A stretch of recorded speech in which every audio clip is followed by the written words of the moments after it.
Snakes. Bonjour Salem. J'ai fait une dernière session qui sera sûrement le dernier épisode de la saison 2 de Snakes. Et si je fais cette vidéo encore aujourd'hui, c'est surtout pour répondre à un mail que j'ai reçu et la personne se reconnaîtra. Je lui ai pas répondu, mais je vais lui répondre avec cet épisode. Je reviens un peu sur cette saison Snakes où je vous ai un peu exposé donc dans la première saison en arabe, en Darija, qui était une première saison en fait pour avertir les gens qui ont pratiqué de la sorcellerie contre moi et qui ont tenté de me tuer, clairement. Et j'ai décidé de faire cet épisode sans mes lunettes de soleil, pour que vous puissiez bien regarder dans mes yeux. Parce que ce qui est important dans cette histoire, c'est ce que les gens croient ou pas. À la rigueur, ça regarde chacun. Ce qui est le plus important pour moi, c'est ce que je crois réellement, moi, et ce que j'ai vécu réellement avec ces personnes-là. Parce que je suis respectueuse, j'ai utilisé des pseudonymes, Black Snakes, le serpent noir, Mamie Cruella, un membre de ma famille, et puis d'autres personnages qui étaient autour de cette histoire. Donc évidemment, les personnes qui me connaissent, je pense, arrivent à identifier ces personnes. Mais ce qui est intéressant dans cette histoire, si j'ai décidé de la dévoiler, c'est absolument pas par esprit de vengeance, c'est surtout pour dénoncer le fait que quand vous essayez d'aider des gens et que vous leur faites aucun mal, ni au sein de votre famille, ni au sein des collaborateurs avec qui je travaillais, que j'employais, et que justement mon seul souci c'était d'améliorer leurs conditions, d'améliorer leur vie et de leur créer des conditions en tout cas de travail et des conditions de famille voilà, plus agréables. Mais si j'ai décidé réellement de faire cette saison pour dénoncer la sorcellerie qu'on m'a envoyée, mais surtout l'empoisonnement qui a été effectué pas que par une seule personne, par plusieurs personnes, c'était justement pour dire que la gentillesse n'est pas une faiblesse.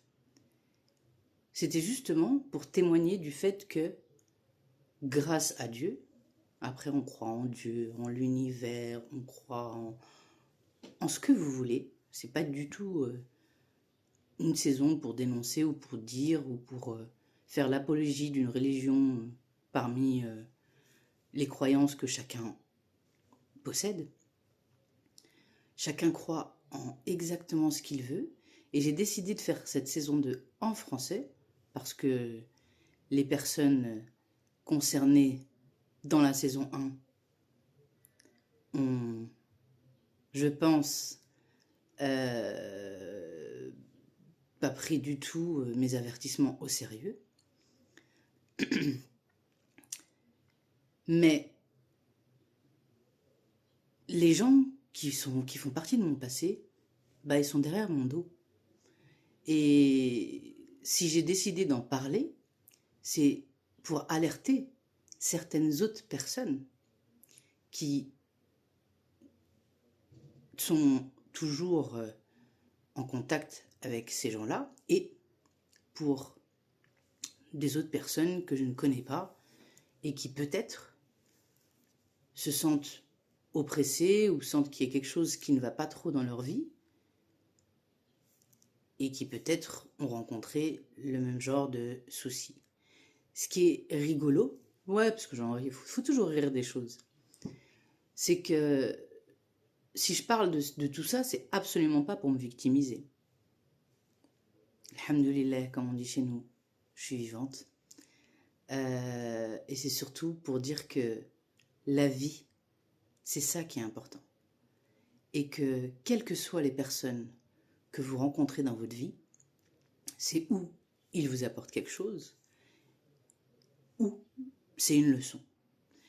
Et c'est surtout pour dire que si vous êtes dans un environnement toxique, et que si vous sentez que les choses ne vont pas réellement bien, eh ben, il ne faut pas avoir peur de claquer la porte et de changer d'environnement et d'oublier toutes les personnes qui sont derrière vous. Mais, dans mon histoire, les choses n'ont pas été que où on m'a envoyé de la sorcellerie, puisque si vous me suivez, et en tout cas si vous avez un peu compris ce que je faisais, j'ai passé presque 17 ans au Maroc, et en 17 ans, je pense qu'il y ait des personnes qui ont fait de la sorcellerie contre moi. Mais ce qui est important, quand vous avez un doute, il n'y a pas de doute. Ça, c'est clair, net et précis.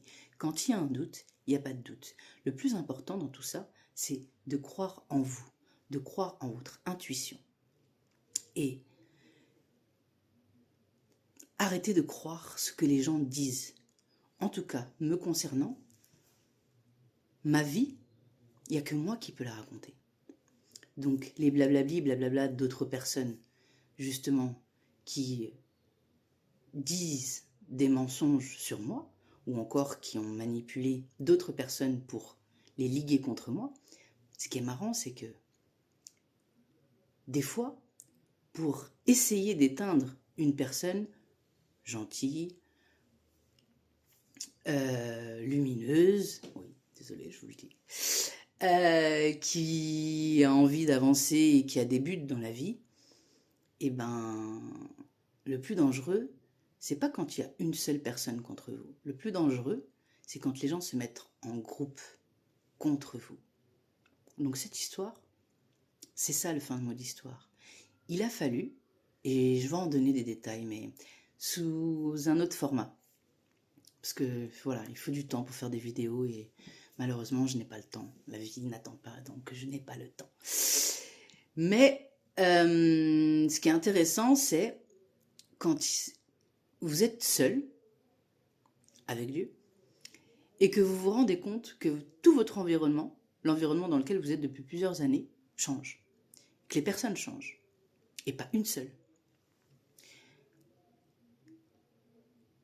Ce qui est intéressant, c'est de se dire, ok, là, je sais qu'il y a quelque chose qui ne va pas. Et qu'est-ce qui a changé ces derniers temps? Après, c'est que un résumé et de faits concrets qui ont changé dans votre vie, de nouvelles personnes qui sont apparues, et quand ces personnes sont apparues, les choses ont changé. Il faut s'écouter, il ne faut pas écouter les gens. C'est ça qui est important dans ce message. Il faut réellement s'écouter. Quand vous avez une interaction avec une personne et qu'après cette interaction, vous vous sentez fatigué, vous vous sentez pas bien, c'est qu'il y a un problème énergétique, tout simplement. C'est que vous donnez votre temps à des personnes qui ne le méritent pas. Donc pour répondre à cette personne qui m'a envoyé un mail, parce qu'elle avait croisé Black Snake, et là elle va se reconnaître. Premièrement, je suis très contente qu'elle s'en sorte, puisqu'elle a été dans les griffes de Black Snake, et elle s'en est sortie, et je suis très contente pour elle. Moi, cette histoire, je l'ai oubliée depuis longtemps. Et il n'y a aucun souci, enfin, faut pas penser que si je fais ces saisons-là, c'est pour une sorte de vengeance